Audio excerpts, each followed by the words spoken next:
Craft-faced and foil-faced insulation have a vapor retarder attached to one side. That's the craft or foil. Water vapor is produced in homes by everyday activities such as cooking, bathing, and washing. In time, this moisture can damage a home if it's allowed to penetrate into walls or ceilings, reaching colder surfaces. This moisture can condense and cause rot and mildew, so the vapor retarder holds moisture back. Incidentally, foil has a greater vapor retardance than craft. In most parts of the country, and this is important, in most parts of the country, the insulation is placed with the vapor retarder facing in, toward the inside of the house. But there are some places, especially in high humidity regions like the Gulf Coast, where the vapor retarder should be placed toward the outside. Check with your supervisor to be sure. There's another point you should remember about vapor retarders. Although fiberglass itself is non-combustible, most vapor retarders are flammable. That's why they should never be left exposed. In applications where the vapor retarder must be left exposed, CertainTeed provides a special flame-resistant foil facing called FSK 25 for these jobs. Now, let's look at unfaced insulation.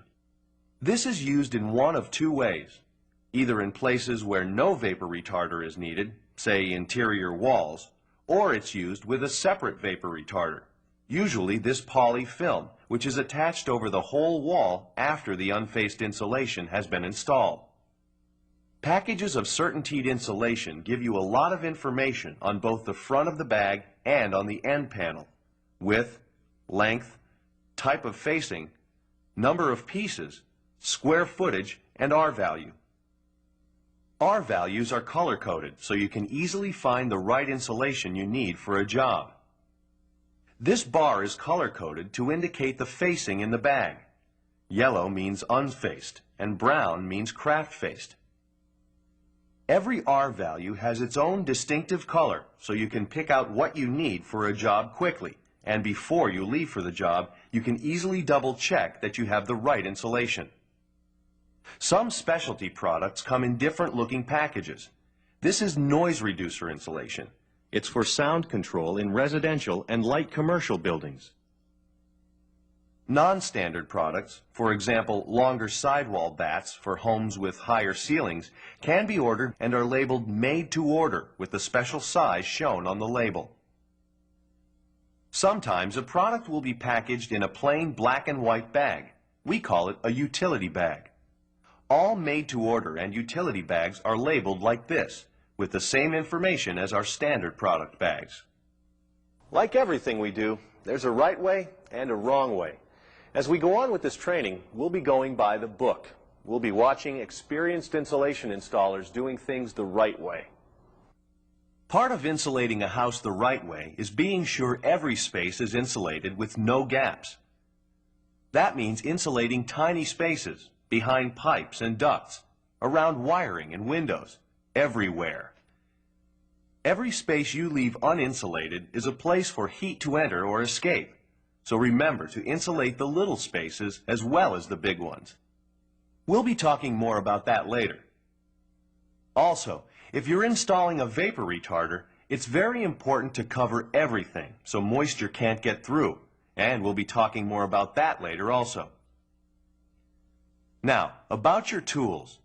You want to make sure you have everything you need on your truck or in your toolkit before you leave for the job.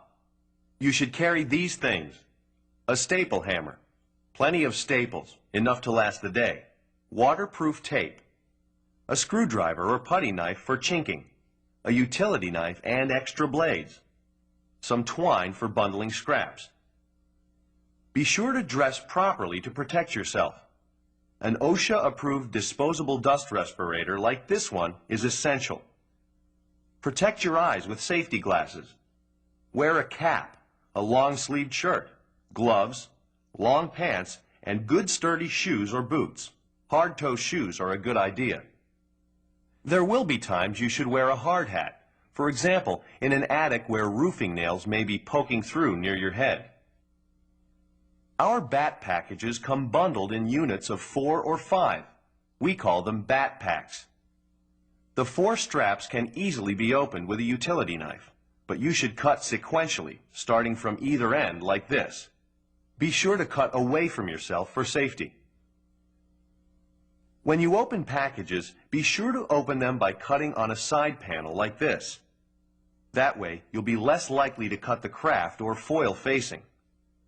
If the facing should be cut, or if it should tear during installation, be sure you tape over the cut with moisture-proof tape. Any holes in the facing, even small ones, will let moisture through. And here's another tip. Since CertainTeed insulation is compression packed, it will expand as soon as you open the bag. Be sure you open the bags where there's enough space, and to save time, open bags near where the insulation will be installed. And remember not to compress the insulation when you're working with it. This bat of insulation will be less effective if you compress it like this. Well, we've come to the end of this tape. Before you look at the next tape, it's a good idea to rewind this one and look at it again. You'll pick up some information you may have missed the first time around, and it's a good idea to know as much as you can as soon as you can. I'll see you next time.